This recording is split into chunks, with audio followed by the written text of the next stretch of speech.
தூத்துக்குடி செல்வம் sir, உச்சநீதிமன்றம் தெளிவாக தீர்ப்பு வழங்கியிருக்கு. அப்படிப்பட்ட ஒரு சூழ்நிலை இந்த மாநாடு அப்படிங்கிறது தேவையா?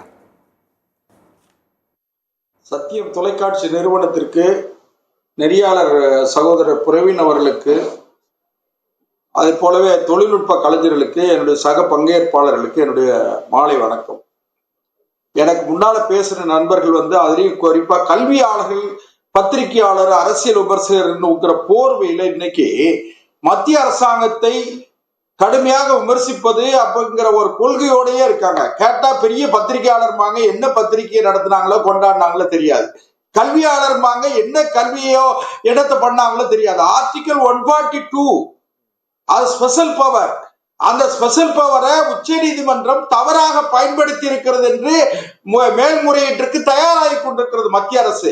142 ஆர்டிகல் 142 ஸ்பெஷல் பவரை எப்பவும் பயன்படுத்தக்கூடாது. உச்ச நீதிமன்றம் தவறாக கையாண்டிருக்கிறது. ஏன்னு கேட்டீங்கன்னா, ஆர்டிகல் 142 எப்ப பயன்படுத்திருக்கோம், அதாவது ஆர்டிகல் 142 நாம ஒரு விஷயத்தை கொண்டு போகும்போது இது என்ன செஞ்சிருக்கணும், லார்ஜர் பெஞ்சுக்கு அனுப்பி இருக்கணும், கான்ஸ்டிடியூஷன் பெஞ்சுக்கு அனுப்பி இருக்கணும். அதை விட்டுட்டு இவங்க 142 பயன்படுத்தி சரியா தவறான பேசல சார். நான் சொல்றேன், எனக்கு ஏன் உரிமையை இதுல தலையிடாதீங்க. சரி, அதாவது 142 தவறாக பயன்படுத்தப்பட்டிருக்கிறது என்று நாங்கள் மேல்முறையீட்டிற்கு மேலக ஆளுநர் அவர்கள் மத்திய அரசாங்கத்தின் மூலமாக அவர் போவதற்கான முயற்சி இருப்பதாக நாங்கள் அறிகிறோம். இதுல இவங்களுக்கு என்னன்னு கேட்டீங்கன்னா, பெரிய தமிழ்நாட்டில் என்னமோ பெரிய கொந்தளிப்பு ஏற்பட்டு விட்டதை போல ஒரு மேதக ஆளுநர் அவர்கள் இன்றைக்கு வரைக்கும் அவர்தான் துணை வேந்தராக இருக்கிறார். அதனால அவர் வழக்கமாக, இன்னைக்கு இல்லை, வழக்கமா அந்த ஏப்ரல் மாசத்துல கடைசி வாரங்கள்ல கூட்டக்கூடிய கூட்டத்தை கூட்டியிருக்கார். சரி, இதுல என்னமோ துணைவேந்தர்களுக்கெல்லாம் சட்டம் தெரியும். முருகன் சார் ரொம்ப பெருமையா துணைவேந்தர்கள் இந்த நிகழ்வில் கலந்து கொள்வதற்கு சம்மதம் தெரிவித்து ஊட்டிக்கு போயிட்டாங்க. ஊட்டிக்கு போன பிறகு, நான் உதாரணத்துக்கு சொல்றேன், மதுரை காமராஜர் பல்கலைக்கழகத்தினுடைய துணைவேந்தர் அங்க போன பிறகு, அதுக்கு பிறகு அவர் மிரட்டப்பட்டு அவர் திரும்ப மறுபடியும் அந்த நிகழ்ச்சியில கலந்துக்கிடாம, கான்பரன்ஸ்ல கலந்துக்கிடாம திரும்ப வந்திருக்காரு. ஆளுநர் குற்றச்சாட்டு முன் வச்சிருக்காரு, துணைவேந்தர்கள் மிரட்டப்பட்டாங்க அப்படின்னு. மதிவானன் சார் என்ன கேக்குறாருன்னா, என்ன ஆதாரம் இருக்குன்னு கேக்குறாரு. மிரட்டப்பட்டதுக்கு என்ன ஆதாரம்? குற்றச்சாட்டு ஒரே ஒரு விஷயம், துணைவேந்தர் காமராஜர் பல்கலைக்கழகத்தினுடைய துணைவேந்தர் ஊட்டிக்கு போயிட்டு அங்கிருந்து ரிட்டர்ன் வரார் சார், கான்பரன்ஸ்ல கலந்துக்கிடாம. இதை விட என்ன வேணும்? இதெல்லாம் வெளியே வரும். எப்ப வரும் சார்? விரைவில் வரும். நீங்க வேண்டாம், நான் என் நேரத்துல குறுக்க வரக்கூடாது. நான் சொல்லி முடிக்கிற வரைக்கும் இருக்கு, அதுக்கப்புறம் நீங்க பேசுங்க. அதுக்கு பிறகு இன்னொன்னு சொல்றேன்.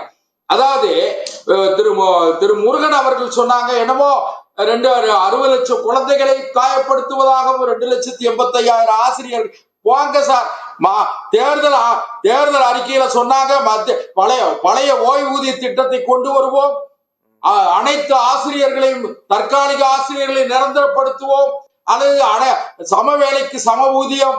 என்ன சார், நீங்க உங்களை மாதிரி அரசியல் ஆர்வலர்கள், தனியா இந்த கல்வியாளர்கள், நீங்க தான் இந்த நாட்டுக்கு பிடிச்ச சாபக்கேடு. நீங்க தான் சார் எதையாவது ஒண்ணு இந்த அரசுக்கு தவறா சொல்லி இந்த ஆசிரியர்களுடைய சம்பளம் இன்னும் முறைப்படுத்தப்படாமல் இருப்பதற்கு இந்த கல்வியாளர்கள் தான் காரணம். இந்த கல்வி நிறுவனங்கள் எல்லாம் சிதைந்து போவதற்கு இந்த கல்வியாளர்கள் தான் காரணம். என்ன கேட்டீங்கன்னா, இவர் சொன்னாரு உடனே கவர்னர் ராஜினாமா பண்ணிருக்கணும், அது பண்ணிருக்கணும். ஊழல் வழக்குல தமிழ்நாடே நாடி போய் சீரழிஞ்சிட்டு கிடக்கு. தமிழ்நாட்டு அமைச்சர்கள் நாளும் பொழுதும் எண்ணிக்கிட்டு இருக்காங்க. நான் இன்னும் சவால் விட்டு சொல்றேன்,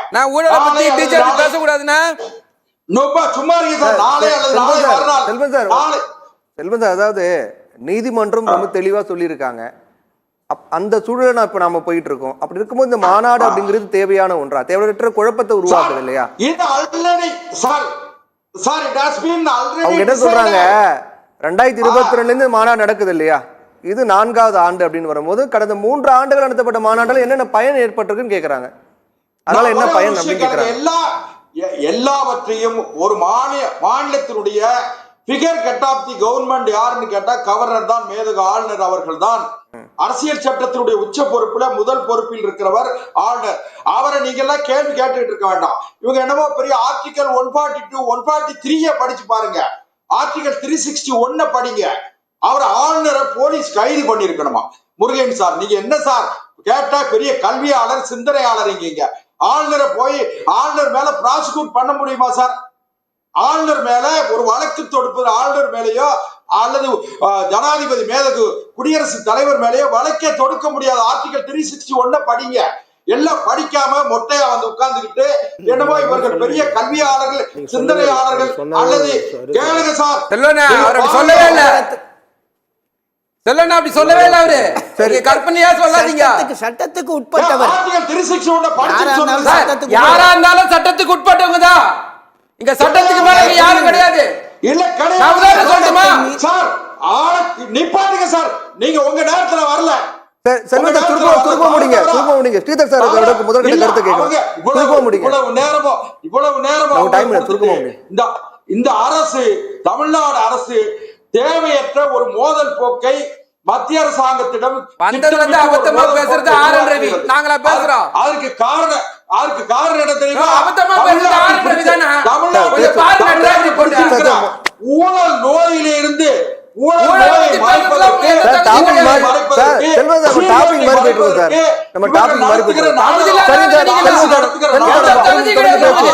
எவரும் ஒண்ணு பண்ண முடியாது. நீங்க இன்னும் கூட கேளுங்க, ஆர்டிகல் 355 இருக்கு.